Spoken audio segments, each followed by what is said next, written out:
Today we pay tribute to the exceptional lives and extraordinary legacies of George Washington, Thomas Jefferson, Abraham Lincoln, and Teddy Roosevelt.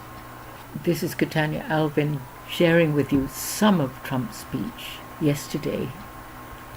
Very much, and Governor Noem, Secretary Bernhardt, very much appreciated. Members of Congress, distinguished guests, and a very special hello to South Dakota.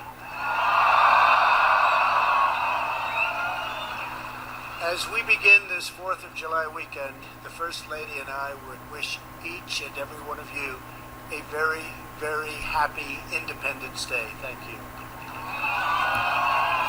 And let me also say to you Americans, a very, very happy Independence Day, remembering from whence that Independence Day came. The main is that those courageous men, women, and with their babies, young children, leaving on the Mayflower from England, Portsmouth, and sailing for the New World of America. Brave indeed they were.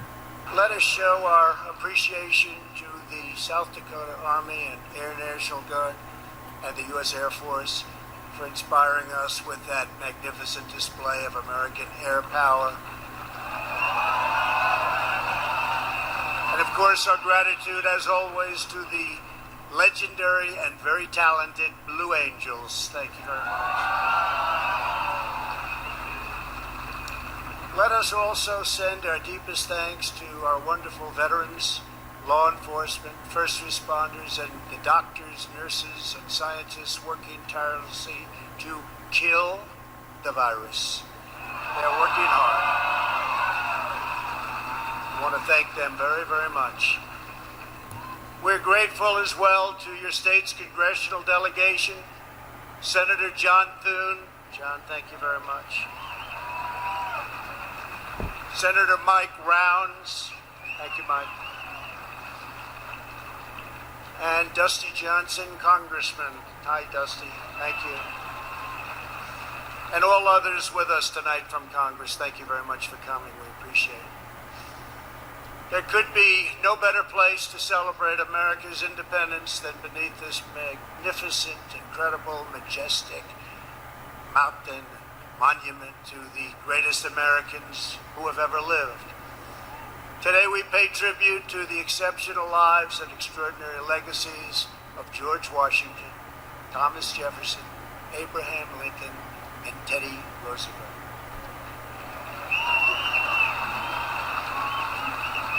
I am here as your president to proclaim before the country and before the world, this monument will never be desecrated. These heroes will never be defaced. Their legacy will never, ever be destroyed.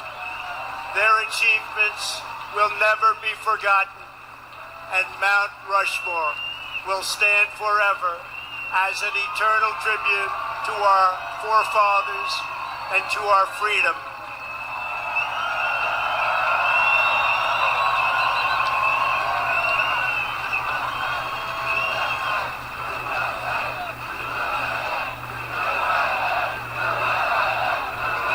And as they call USA, it's wonderful because the USA, maybe as I said before, in the earlier part of when I was screenshotting this, has been the land where those who found themselves in a country where there was a despotic government, as indeed the four founding fathers found themselves when they left the shores in the Mayflower in 1621, they were being persecuted and they left for the New World. Now, whether that history is correct or not, a lot of history isn't. But Nicholas of Cusa also, as Lyndon LaRouche would teach many years ago, actually was a very fine man in Italy. He was a Monsignor, he was of the church, but he urged people to go to America. Saint Germain, known as the man who never dies, he's an ascended master, said America was the jewel in his crown, and was there in America, and in fact is very much at Mount Shasta, for those people who know. And there's a whole series of what are called the green books. The first one is white with gold printing on the front, but the green books of Saint Germain are a wonderful, enlightening read. And so is the book by Baird Spalding, Life and Teachings of the Masters of the Far East.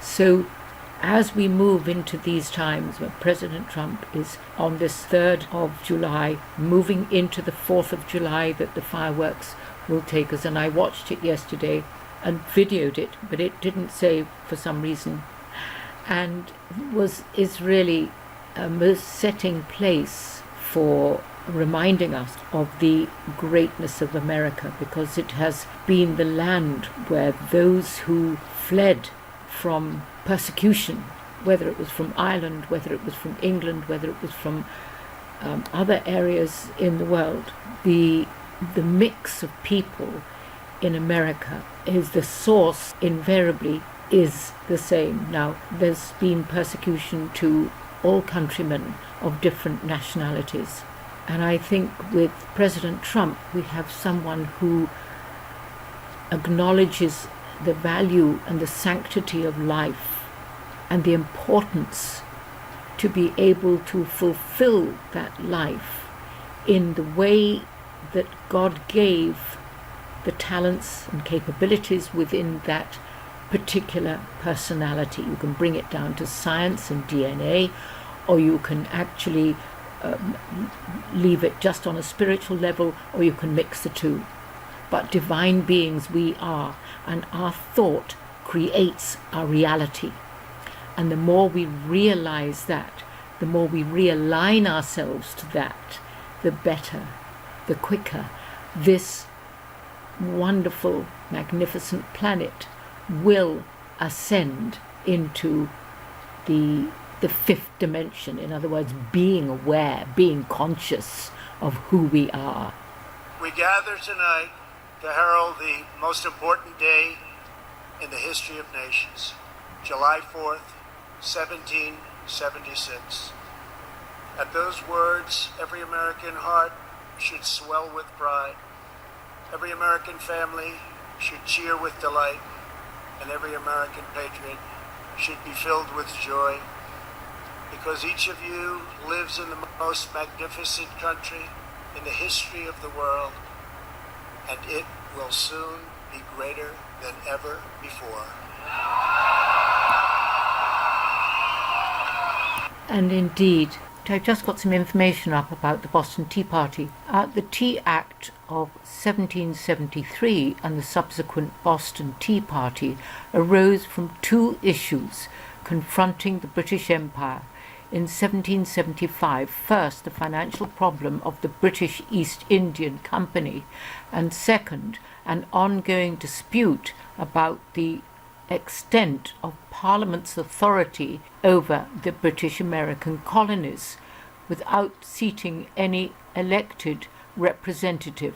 Parliament attempted, so no Americans had any seating in Parliament. Parliament attempted to resolve these issues through the Tea Act, which in turn set the stage for the Boston Tea Party and eventually the American Revolution.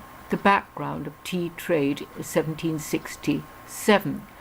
As Europeans developed a taste for tea in the 17th century, rival companies were formed to import the product from China. In England, Parliament gave the East Indian Company, which was the first in 1600, it was set up as the first corporation. So Parliament gave the East Indian Company a monopoly on the importation of tea in 1698. Remember, the Bank of England was set up in 1694.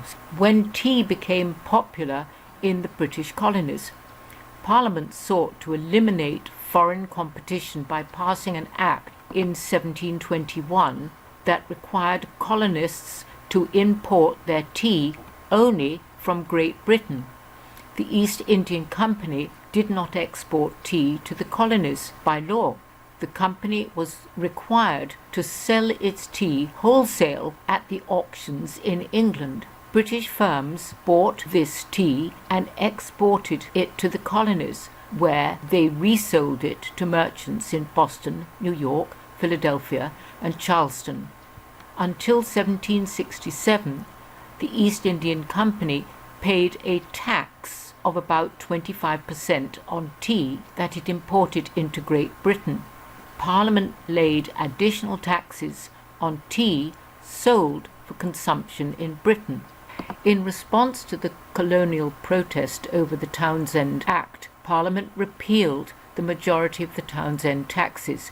In 1770, however, they did not repeal the duty on tea, which Prime Minister Lord North kept in order to assert British right of the taxing the colonies. This partial repeal to the taxes was enough to bring an end to the non-importation movement, which colonists were using to boycott British goods. By October 1770, from 1771 to 1773, British tea was once again imported into the colonies in significant amounts, with merchants paying the Townshend duty on 3 pence per pound. In those days, that was a lot. Boston was the largest colonial importer of legal tea. Smugglers still dominated the market in New York and Philadelphia.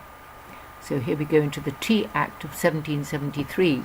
The Indemnity Act of 1767, which gave the East Indian Company a refund on the duty on tea that was re-imported to the colonies, expired in 1772.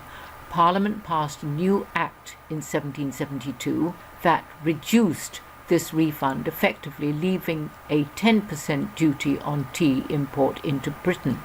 The act also restored the tea taxes within Britain that had been repealed in 1767 and left in place the Townshend duty in the colonies.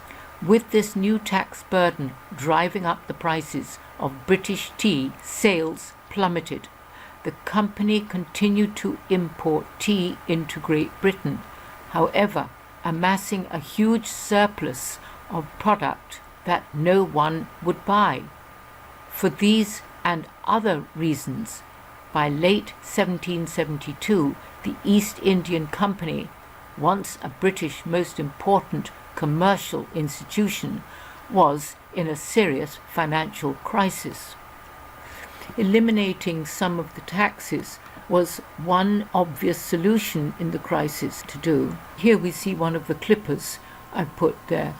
Eliminating some of the taxes was one obvious solution to the crisis.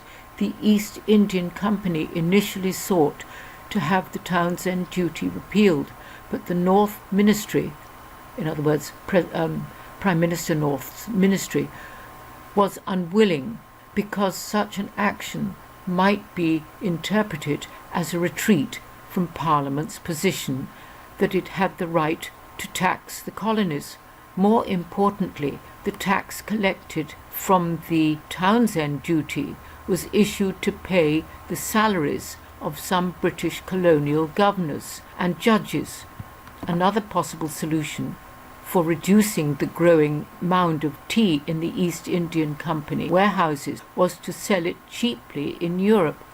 The possibility was interesting, but it was determined that the tea would simply be smuggled back into Great Britain, where it would undersell the taxed product. We've got these trade wars, we've had trade wars, and one of the things that President Trump is doing is actually negotiating trade. And American independence was actually brought about, the triggering was the Boston Tea Party, was tea. So a great benefit, a great happening came out of thorough exasperation